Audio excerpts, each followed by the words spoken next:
33 feet up on this peaceful, cloudy early spring morning. Perfect conditions for a hawkwatch.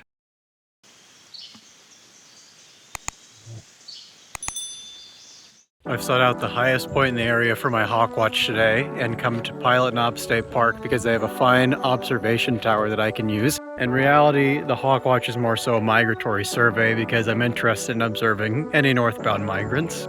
I've chosen today for my first migratory survey of the year because it's going to get up to almost 60 degrees Fahrenheit today, and there will be some strong southern winds. Also, as you can see, it's partly cloudy today, and you may assume that sunny days are best for hawkwatches, but this is not the case. I like to have the clouds because it makes it easier to find migrants passing overhead. They give a good backdrop. Okay, I'm all set up and ready at the top, so bring on the birds. Usually the winds don't intensify until mid-morning, so I don't expect to see raptors flying around until then. And our lakes are still frozen over up here for the most part, so not anticipating a ton of waterfowl, but I may be surprised about that. My goal for today is 30 species, so let's see how we do. The first 10 minutes of my migration survey were slow, with only a few Canada geese passing over the park as they searched for open water. I soon heard the distinct honking sound of trumpeter swans and located a pair flying just above the trees. This was the first of many trumpeter swan sightings today, but these two were either local birds or not actively migrating, as they soon descended onto a frozen wetland in the distance. There were plenty of red-winged blackbirds flying over in small groups to begin the morning. These birds would seemingly manifest out of nowhere, so I didn't get great footage. As expected, the red-winged blackbirds that I saw today were males. They usually precede the ladies by a few weeks as they get a head start to set up their breeding territories before the females arrive. My first ducks of the day were the next birds that I detected. At first glance, this may just seem to be a skein of mallards, but a closer look reveals a few northern pintails bringing up the rear of this group. Mallards and northern pintails are typically the first ducks to push north in the Midwest during spring, and they commonly migrate together. Just had two killdeer fly by the tower. They are birds that, to me, really demonstrate that spring has arrived. I didn't get great footage of them, even though they buzzed right by the observation tower. They were just zipping by so quickly, so I'm hoping I see more of them today, but if not, very excited to see those killdeer. American crows were flying all over the park throughout the whole morning. These birds were surely residents in the area, but I did detect several high-flying northbound crows. Although many people don't think of American crows when considering early spring migrants, there's no doubt that substantial numbers of crows move south during winter. I began to see my first skeins of migrating geese when I was about 15 minutes into my migratory survey. Most of the groups that I detected today were greater white-fronted geese, also known as specklebellies due to their barred stomachs.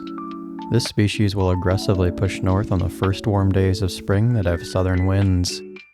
It's always worth examining skeins of migratory geese carefully, as various waterfowl commonly integrate into these migratory groups. For instance, I picked out 7 Ross's geese with a few dozen greater white-fronted geese flying overhead. Ross's geese are fairly uncommon migrants through north-central Iowa, but their stubby bills and small bodies distinguish these geese from the larger snow goose. I enjoyed another look at a local trumpeter swan pair. Although these birds weren't actively migrating, it was fun to hear their loud calls and see them flying so low over the landscape. Some Canada geese passed by at close range, and on their heels was a group of greater white-fronted geese. You can see that the Canada geese do a good job at maintaining their V formation, whereas the greater white-fronted geese are more likely to break formation and rearrange during flight. A mixed group of Canada geese and specklebellies offered a nice size comparison between the two species.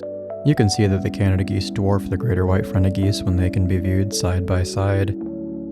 I finally saw some true trumpeter swan migrants as 13 pushed north with a group of several dozen Canada geese. While Canada geese may dwarf all other geese, they look tiny compared to the massive trumpeter swans.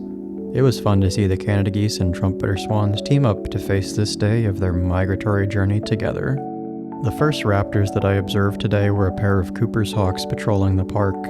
I heard one of them vocalize before taking flight and plummeting into the forest. It wasn't long after that both birds were flying around.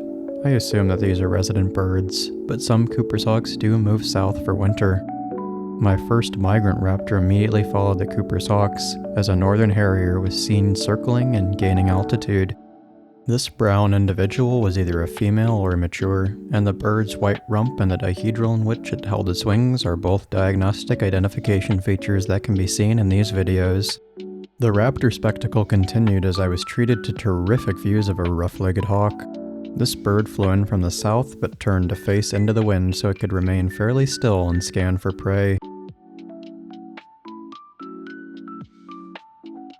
I'm a couple hours into my migratory survey, and as you can see, the clouds are all but gone at this point. It's a beautiful day, but it makes it difficult to see the migrants. There's still been some really good birds seen so far. Rough-legged hawks, snow bunting, common merganser, common goldeneye, and tons of greater white-fronted geese. It's been a great morning so far. After some more greater white-fronted geese passed overhead, an adult bald eagle buzzed by the observation tower at close range. I only saw a couple of bald eagles during my survey today, but once their numbers peak, it's not unheard of to see more than 40 on a good spring migration day. A familiar bugling call drew my attention north of the observation tower, and I soon located a sandhill crane that was preparing to descend. It seems that these birds are arriving earlier each spring, and there's a good chance this individual is one of the hundreds that breed in north-central Iowa.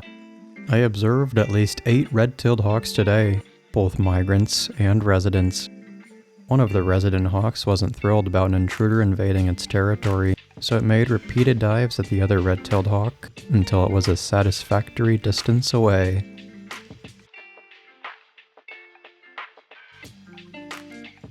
I ended the day with fantastic looks at a skein of greater white-fronted geese passing by the observation tower at close range.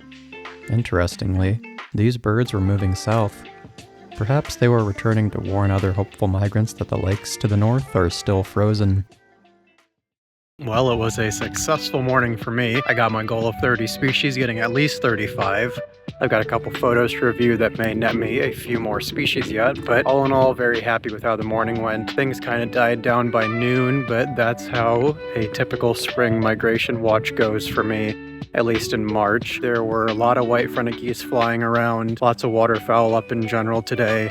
The raptors came in the later part of the morning, and that's kind of what I expected, but all in all, very happy with the day. Be sure to leave a like if you enjoyed the video, and I'd like to know in the comments, have you guys ever done a spring hawkwatch before?